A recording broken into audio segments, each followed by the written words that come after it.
Well, let me just start real quick. Thanks for doing this. Obviously, trustees are crazy times, and I know that the governor's asked you to do some things. What's your message to the folks out there? These certainly are challenging times. There are times when we need to be together. There need to be a lot of good people in the room. Leadership is critical, and we're fortunate in the state of Ohio. Governor DeWine and Lieutenant Governor Husted have done a great job of putting that team together. We're very proud of Dr. Amy Acton because she's a Youngstown State grad and a Northeast Ohio Medical College grad, and she's just been a rock star with the way that she's kept us informed, given us our directives. And the biggest thing, the biggest takeaway that we've gotten from it is that we really all need to get home. And what we're doing at Youngstown State is most of our workforce, I'd say nearly 90%, are working from home. Our students are at home. Our faculty is working like crazy with our IT people to get our curriculum in virtual, online, creative ways to complete this semester. And we've been working extremely hard with the IUC folks, which is all the state university presidents and CFOs and provosts and so forth. And so really the message is to take heed of the good direction we're getting. Uh, don't allow this virus to defeat us. Stay away from one another because the only way it can progress is from human to human. And if we keep our physical distancing, social distancing, if we communicate well, if we're patient, if we make sure that we take care of our folks who are most vulnerable. Obviously, we're finding out that really the virus doesn't have an age preference. We've even seen some difficult situations with the youth. But, we know as Buckeyes that we can do our part for the country and we can make sure that we don't let this virus get any worse than it possibly can. And it is going to be tougher going forward, but we've got to just keep it down. And Dr. Acton talks about that curve. We got to keep that curve down, and we're going to come out of this just fine. Tress, you've been around young people your whole life, and believe it or not, I guess we were once young. We all thought we were 7 feet tall and had S's on our chest. Uh, I know that the medical folks and our government are urging the young people to take this serious. We've seen some of the pictures from spring break and stuff. I know that's a message you're stressing to them because we're hearing that they may be vulnerable now. Well, there's no question. Those that are younger and think they're invincible, I lived with those guys on my team for years and years. They thought they were invincible. For this COVID-19, you're not invincible. You need to follow the same things. You need to get home.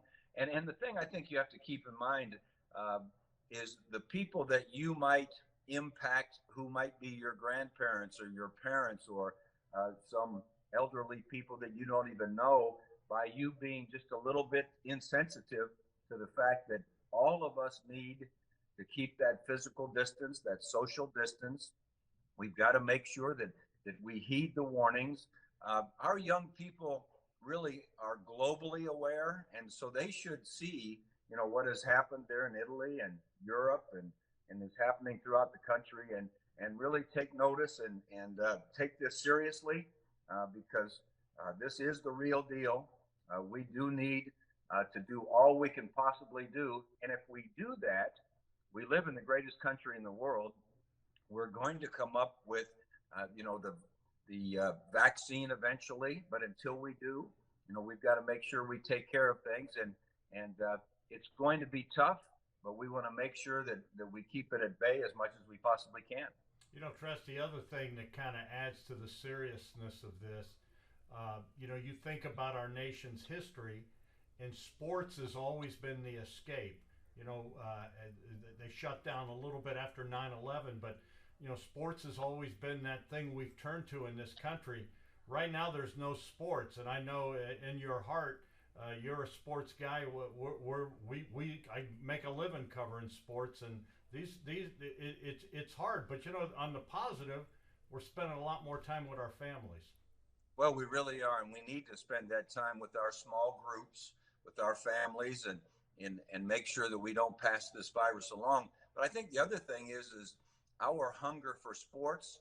Let's take care of this virus. Let's get on the other side of this, so that we don't go more months and even a year without our sports. You hear people talking about all of a sudden now, how long will we be without Major League Baseball? Will the NBA ever finish? The NHL? Will the college football, the NFL season get started? Uh, well, I can assure you that unless we do what we need to do right now, we're going to have a longer period without those sports that we love than we would really like to have. And so let's all do our part. Let's come together as a team. We've always done that as a country. The governor just challenged us all. Hey, put your flag out. Make this one of those wartime moments where we're coming together. The war happens to be against the virus right now, but in terms of the sports discussion, the better we do in this war, the sooner we'll get a chance to see the Buckeyes come out of the tunnel and the best damn band in the land come out and have the hair stand up on the back of our heads and have the excitement that we all enjoy. Well, you're loved by Buckeye Nation, Tress. I guess the last thing is Woody Hayes, and I know you adopted it, paying forward. And that's the other thing we need to keep in mind. For the seniors and for those folks out there, your neighbors, this is the time when you can take care of your fellow brother, your fellow neighbor. Be sure and check on them, right? Well, check on your neighbors, do what you can. Those that are healthy, give blood, because we're going to need blood. We're going to need all of us to do anything we can. So pay close attention, really get engaged with what's going on.